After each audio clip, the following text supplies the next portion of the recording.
নমস্কার, বাংলা সাহিত্য চর্চা গ্রুপে তোমাদের সকলকে স্বাগত জানাই।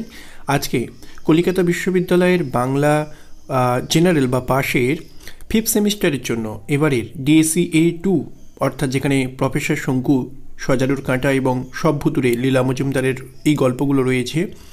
আজকে আমরা সেখান থেকে এইবারের জন্য 2023-এর জন্য কিছু ইম্পর্টেন্ট প্রশ্ন আমাদের আলোচনায় তুলে ধরব।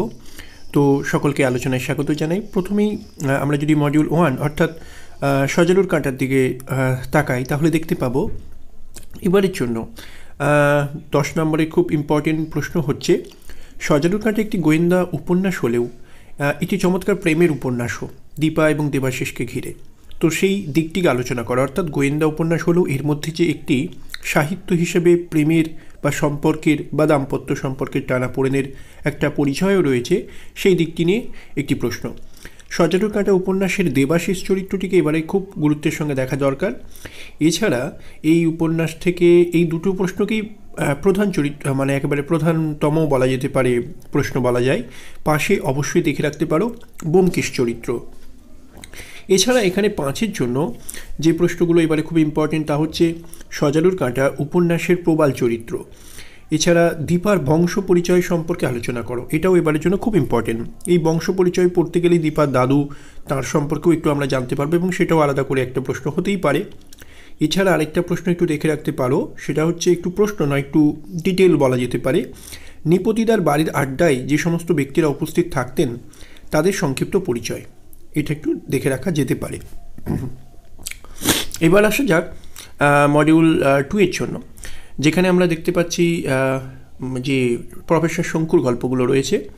এবারের জন্য সবথেকে বেশি ইম্পর্টেন্ট হচ্ছে বোমযাত্রীর ডায়েরি গল্প অবলম্বনে মঙ্গল গ্রহ এবং সেখান থেকে পরে টাফা গ্রহে আমাদের শঙ্কু যে চলে যাচ্ছেন তার সকল সদস্যদের নিয়ে, সেখানকার যে বিচিত্র মানুষজনের উপস্থিতি তাদের নজরে এসেছিল তার একটা বর্ণনা, অর্থাৎ মঙ্গল গ্রহের এবং টাফা গ্রহের যে বর্ণনা রয়েছে সেই অংশটা এবারের জন্য খুব ইম্পর্টেন্ট, বড় প্রশ্নের জন্যই বলা হচ্ছে।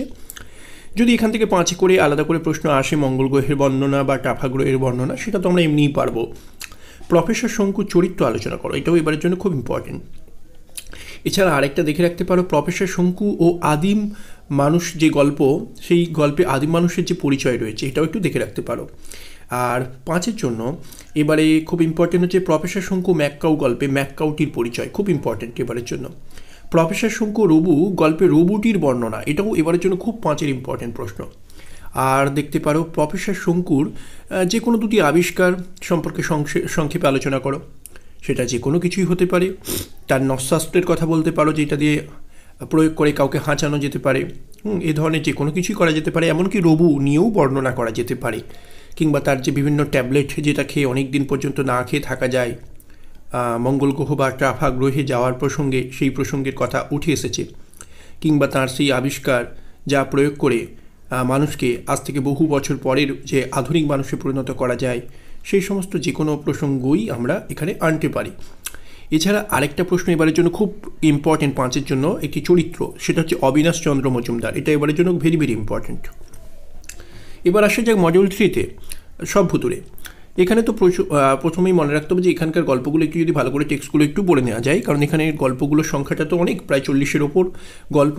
তো এই যে 40টার ওপর অধিক গল্প নিয়ে একটা সংকলন গ্রন্থ, মানে গল্পগ্রন্থ, সেখানে থেকে আলাদা করে তাও এবারের জন্য যে প্রশ্নগুলো বলতে হয়, লীলা মজুমদারের সব ভুতুড়ে গ্রন্থের, যেগুলো 10-এর, লীলা মজুমদারের সব ভুতুড়ে গ্রন্থের গল্পগুলিতে ভূতেদের যে মানবিক চেহারাকে দেখানো হয়েছে তা আলোচনা করো। অর্থাৎ ভূত হলেও তারা ঠিক ভয়ানক ভূত নয়, তাদের চেহারা মানবিক, মানুষের সঙ্গে তাদের সহজ সম্পর্ককে দেখানো হয়েছে।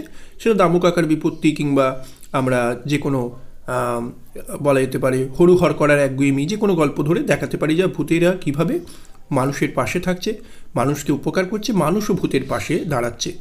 এছাড়া আরেকটা প্রশ্ন এবারে খুব ইম্পর্টেন্ট, হাস্য কৌতুক রসের বর্ণনা রয়েছে এমন দুটি গল্পের আলোচনা করো। সেক্ষেত্রে বলে দিতেই পারে দামু কাকার বিপত্তি, দামু কাকা কীভাবে বিপত্তিতে পড়েছিলেন এবং সেই সুন্দরীর প্রতিযোগিতায় কেমন করে তিনি সকলকে এই সুন্দরী বলে একটা রেহাই পেয়েছিলেন, সেই জায়গাটা এটা আলাদা করে ধরেই বলতে পারে, একদম দামু কাকার বিপত্তির নাম ধরেই বলতে পারে এই দামু কাকা কোন বিপত্তিতে পড়েছিলেন এবং কিভাবে তিনি উদ্ধার পেয়েছিলেন। এছাড়া দজ্জাল বউয়ের কথাও এখানে থাকবে, অর্থাৎ হাস্য কৌতুকের পরিচয় রয়েছে এমন দুটি গল্পের কথা বলো। সেক্ষেত্রে আমরা বিশেষভাবে দেখতে পারি দজ্জাল বউ এবং দামু কাকার বিপত্তি। এই দুটোকে যদি বড় প্রশ্নের মাথায় রাখি তাহলে এগুলো থেকে 5 পড়লেও আমরা কিন্তু লিখতে পারবো। এই জায়গা থেকে বিশেষত এই সব ভূতুরের ক্ষেত্রে 10-5 করে আলাদা করে বলা খুব মুশকিল হয়। দামু কাকার বিপত্তি, দজ্জাল বউকে হাস্য কৌতুকের প্রেক্ষাপটে পড়লেই আমরা আলাদা করে 5-এর পড়লেও এগুলো থেকে আমরা কিন্তু লিখতে পারবো, বা এটাকেই যদি স্পেসিফিক্যালি বলেই দেয় যে এই গল্প অবলম্বনে হাসির কীভাবে প্রকাশ রয়েছে সেটাও আমরা করতে পারবো, লিখতে পারবো। এছাড়া মনুষ্যতর প্রাণীভূতের প্রসঙ্গ রয়েছে এমন দুটি গল্প অবলম্বন সম্পর্কে আলোচনা করো, সেক্ষেত্রে তোজো পিলখানার কথা বলতে পারি। এগুলো সবই বড় প্রশ্ন। এছাড়া অহিদিদির বন্ধু এবং বাপের ভিটে গল্প অবলম্বনে স্নেহপরায়ণা বাঙালি নারীর যে পরিচয় ধরা পড়েছে তা আলোচনা করো। এগুলো মোটামুটি এখানকার 10-এর প্রশ্ন। এছাড়া এইবারে আমরা টিকা হিসাবে মণিঝোড়া করে রাখতে পারি, গোলাবাড়ির সার্কিট হাউস করে রাখতে পারি। হ্যাঁ, এগুলো মোটামুটি আমরা দেখে রাখতে পারি। এছাড়া তেপান্তরের পাড়ের বাড়ি, এটাকেও আমরা দেখে রাখতে পারি এবারের জন্য। তো এই মোটামুটি এখানকার এবারের জন্য 10 এবং 5-এর প্রশ্ন। এবং আবারও বলি, এখানকার যেগুলো 10-এর প্রশ্ন সেগুলোকে যদি ভালো করে দেখে রাখতে পারি তাহলে কিন্তু আলাদা করে আর 5-এর প্রশ্নের খুব একটা প্রয়োজন থাকে না। তবে ওই যে বললাম গোলাবাড়ির সার্কিট হাউস কিংবা মণিঝোড়া, তেপান্তরের পাড়ের বাড়ি, এই ধরনের কয়েকটা যদি দেখে রাখি তাহলে আলাদা করে আর 10-5 নিয়ে ভাবতে হয় না। তো এই মোটামুটি এবারের জন্য ইম্পর্টেন্ট প্রশ্ন। আমাদের আলোচনা ভালো লাগলে অবশ্যই আমাদের চ্যানেলটির সঙ্গে থাকবেন। সকলকে ধন্যবাদ জানাই।